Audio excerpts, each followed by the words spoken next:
কেউ যদি ঈমান সহকারে খালেস অন্তরে তারাবির সালাত আদায় করে তাহলে অতীতের সব পাপ ক্ষমা হয়ে গেছে।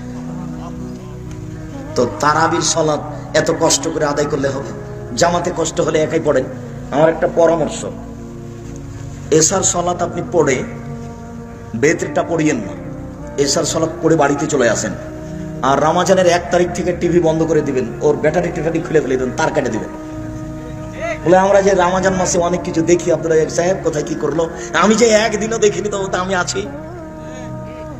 আমি কোনোদিন 1 না 2 মিনিট কোনো টিভির সামনে দাঁড়িয়েছি তা আমার মনে পড়ে না।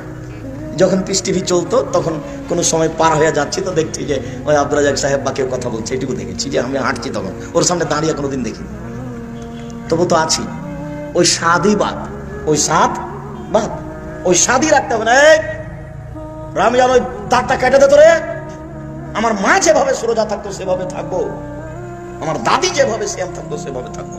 আমার দাদি কিভাবে শ্যাম থাকতো? 3 তারা দেখে, নাকি ভুল হয়েছে নাকি? 3 তারা বুঝেন কি? ভোর রাত্রে উঠে দেখবে তারা কোথায়, তাহলে ভাত খাওয়ার সময় হয়েছে। এই যা দেখে দেখে সূর্য দেখ দেখ ওই যে ডুবলো, ওই যে ডুবলো, দৌড়িয়ে গিয়ে ইফতার করেছে। সেভাবে করবো, সেভাবে করবেন কেন? হাতে তো ঘড়ি আছে, ওটাকে কেটে দেন।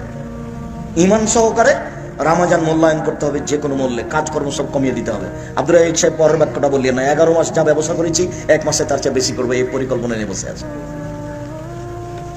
তাহলে তো আপনি রমজানকে মূল্যায়ন করতে পারবেন না। এটা বিশাল ব্যাপার, বিশাল ব্যাপার।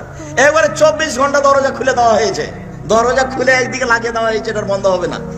একবারে প্রথম শাওয়াল পর্যন্ত খোলা থেকে যাবে। একটু খুব তাড়াতাড়ি ইফতার করবেন।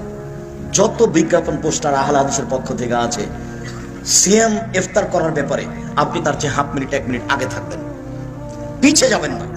পিছিয়ে গেলেই ইহুদি খ্রিস্টানদের নিয়ম হবে। বেশি ইবাদত করে আল্লাহকে সন্তুষ্ট করা যাবে না।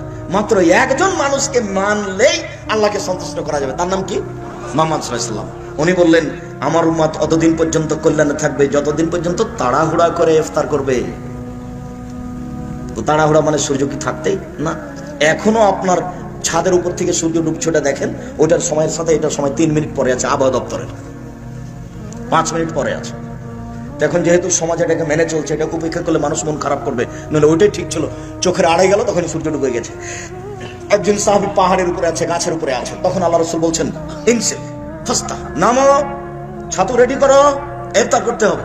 আল্লাহ রাসূল একটু থামেন, আমি সূর্য দেখতে পাচ্ছি। আরে নামো, ছাতু রেডি করো, ইফতারের সময় হয়ে গেছে। আল্লাহ রাসূল আমি সূর্য দেখতে পাচ্ছি। আরে নামো, ছাতু রেডি করো।